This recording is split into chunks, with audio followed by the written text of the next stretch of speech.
Hello, this is Victor at RestoreYourMercedes.com.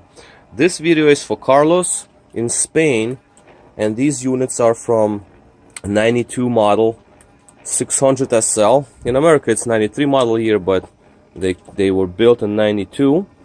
And these are the throttles. Okay, Carlos, so as you know, your wires were totally destroyed. It was very bad. So I don't know if your module survived. This is the e-gas module. This is the controller that works throttles. Okay, this is very rare and expensive part, and this is one of mine.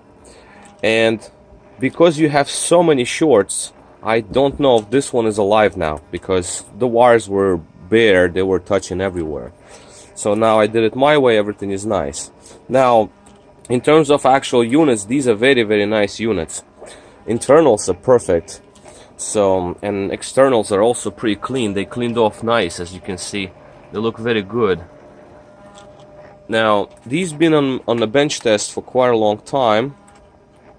As we can see, temperature, it hits high 90s.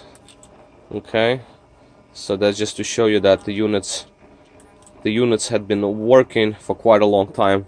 This is the cold unit, for example. As you can see, it's around 64 room temperature, and working units are around mid-90s. Even control module is quite warm, as you can see, because it also warms up. So that is that. Covers are not secured yet. I'm going to open them up just to double check on internals, just for any signs of condensation that happens. So this is how they work. This is normal operation. Throttles do not open all the way on the bench because I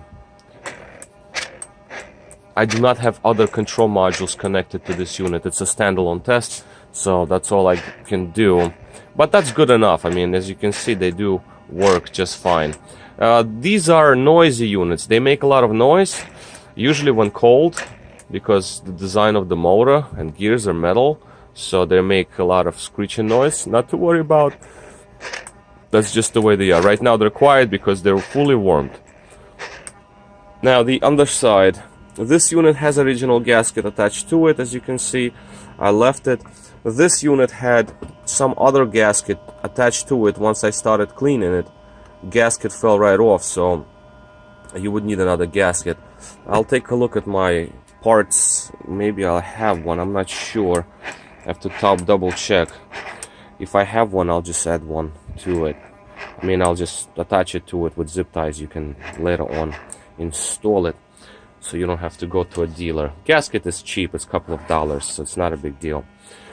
Last thing is to show readings. So we have both units, as you can see, energized. These are our readings, 433, 433, pretty much ideal. These readings, they do not show exactly same. It's they just like the way they are. So if we open throttles all the way, for example, it's supposed to be 1.99, and on both units on the potentiometer R2. Yes, the readings are a little delayed. Don't worry about that. That's the way they are. 199, 199. This is always the same for V12s, and these readings also changed. As you can see, those are voltages for secondary potentiometer, so that's all good. Idea here is to have a potentiometer R2 to be pretty much same. See, this one is 325, that one is supposed to be 331, 331. As you can see, they're exactly same. They can vary by a little bit. They can change like 0.100ths of a volt. That's normal. So we see 395, 397. That's fine. That's just like 200ths of a volt. Of course, there will be a little bit of change because that's the way these units are. That's what they do. See, 419, 421. That's fine. 200ths is fine. I see this all the time. That's normal. 433, 431, 433. Yeah, that's fine. So this is basically all. I mean, these are working units. I don't have any problems with them. Like I said, internals are great. Potentiometers have no cracks. Lots and lots and lots of brushes left on them, which is also a good sign. Nothing is broken, no cracks, like I said, no oil contamination, no nothing. This is very good. Wires bad, yes. Wires replaced, connectors done. So, and the last concern I have is your original control module, because again, this control module usually burns on a driver side unit for some reason. Driver side, I'm sorry, not the driver side, the passenger side, the right side, passenger side unit shorts out, burns the module.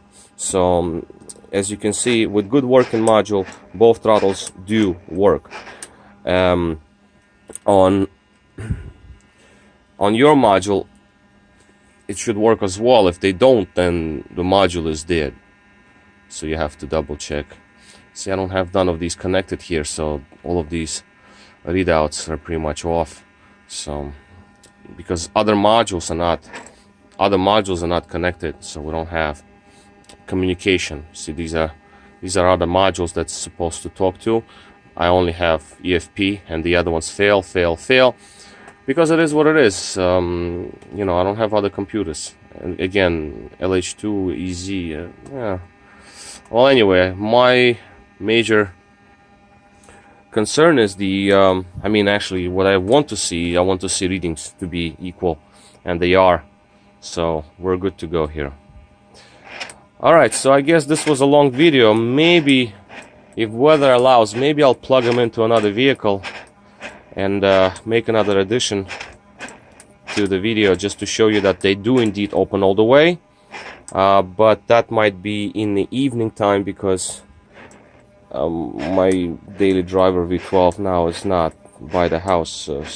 Somebody drove it away. For today, in the evening time, midday maybe, we'll see. Okay, but in any event, these units are perfectly fine to me. They work just fine. I don't have problems with them. Okay, so I'll wrap this up. Again, this is for Carlos in Spain, and this is Victor at RestoreYourMercedes.com. Thank you for watching.